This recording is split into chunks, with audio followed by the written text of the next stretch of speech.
I was born in Germany, July 7th, 1924. I went to kindergarten in Frankfurt, Germany, for which I have pictures of, until the age of about 8. In other words, a couple of years, 6 to 8. We lived in Frankfurt. We had an apartment. We lived near the school. My biological father and mother. And I have 2 brothers, one older, one younger, and I have an older sister who ultimately wound up in Switzerland, but we'll talk about that later.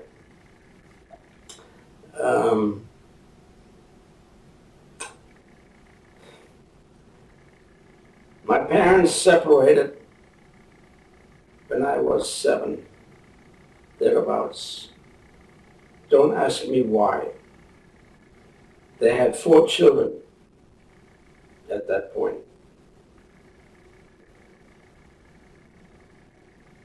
The separation was very dangerous.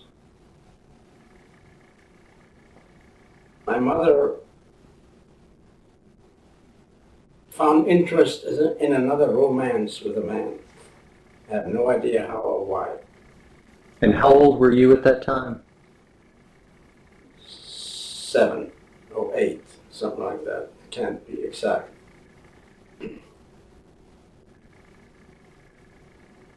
My dad, biological father, went looking for a gun.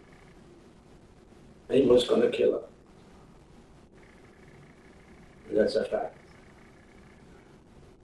So my mother, I guess she ran out, she escaped. When she found out what he was going to do, she suspected it. He was 10 years older than she was, which may have had something to do with it. But they had 4 children.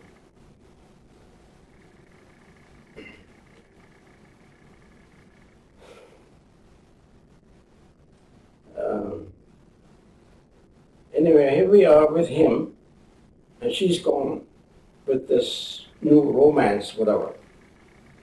His name was, it's in the book, I believe, Otto Emmerich. Otto is a typical German name. Otto Emmerich was his name. She went off with him. Don't know where, somewhere in Frankfurt. What transpired in between, since she left and we were with our dad, I can't recall exactly. But the wind-up is,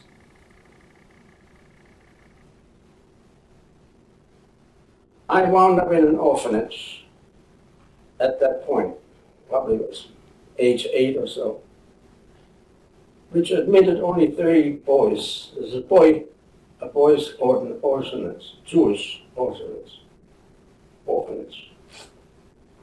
I was admitted, luckily, as the 30th one. My older brother and younger one wound up in another orphanage, the Jewish Orthodox orphanage, also in Frankfurt. For some reason, they took my sister along. Don't ask me how or where. She went with them. They took her along.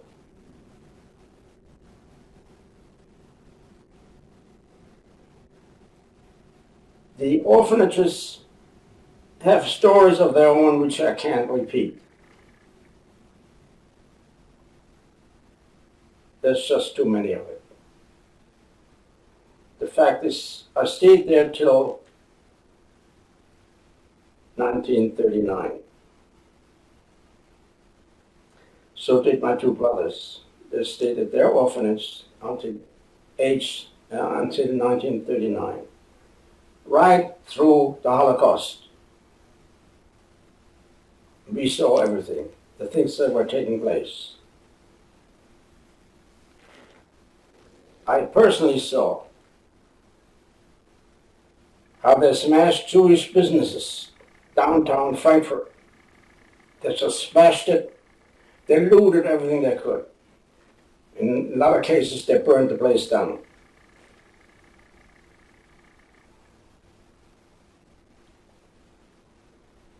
It was a horrible sight. I was then 13, going to be 13. And I was supposed to be bar mitzvah at 13, which I also did. We had a beautiful temple in Frankfurt, one of the biggest. It was called, in German, Hauptsynagoge. In English, this is the main temple of Frankfurt. Beautiful temple. And was located right next what we call in Frankfurt the Altstadt. That means old city, dating back almost to the Roman days, the architecture and everything. And I have pictures of the same, in case anybody wants to look at it.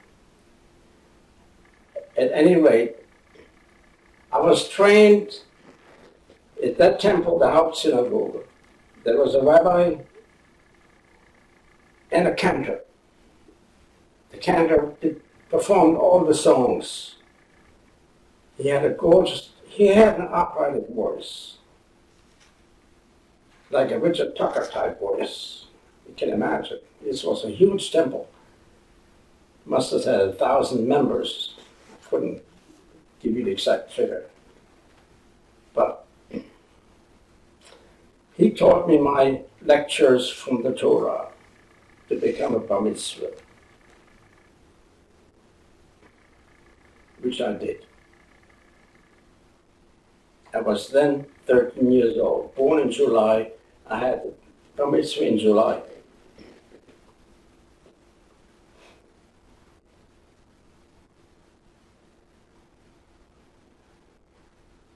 In 1938.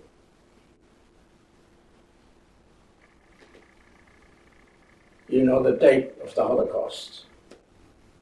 November 9th, 1938. You'll never forget it. You will never forget it. 2 months later, the temple was demolished. We had at least a half a dozen Torahs in the ark. That took all the silver, whatever was valuable, and the rest was burned.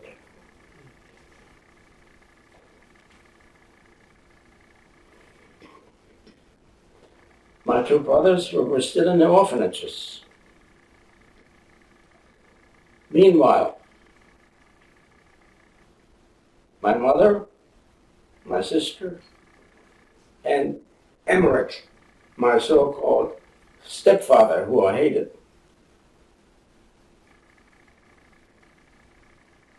they somehow opened a boarding house. Don't ask me how, but they got a boarding house in Frankfurt.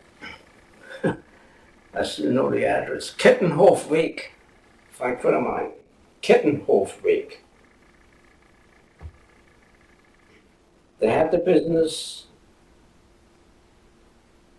and occasionally I actually visited there to see my mother. My surprise was that most of their customers were Chinese students or whatever they are.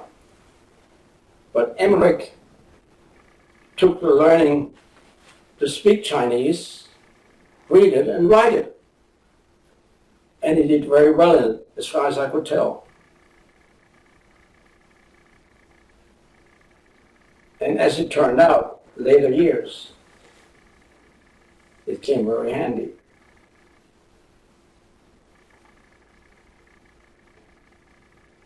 At any rate, he was what we would call an anti-Nazi. An anti-Nazi means he were against the German ruling.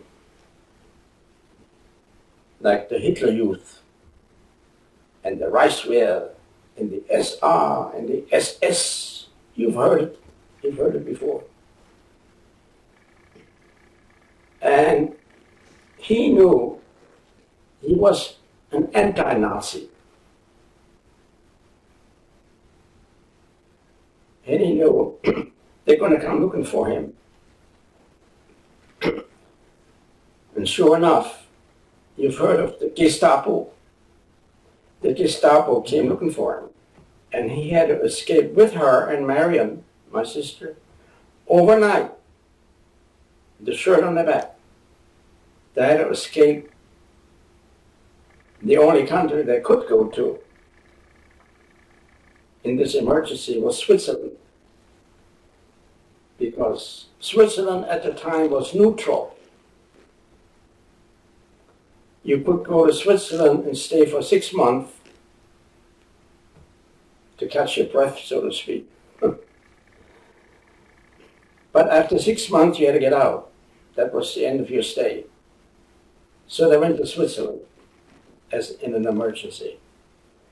He went first overnight, and Mother followed a few days later with Marion.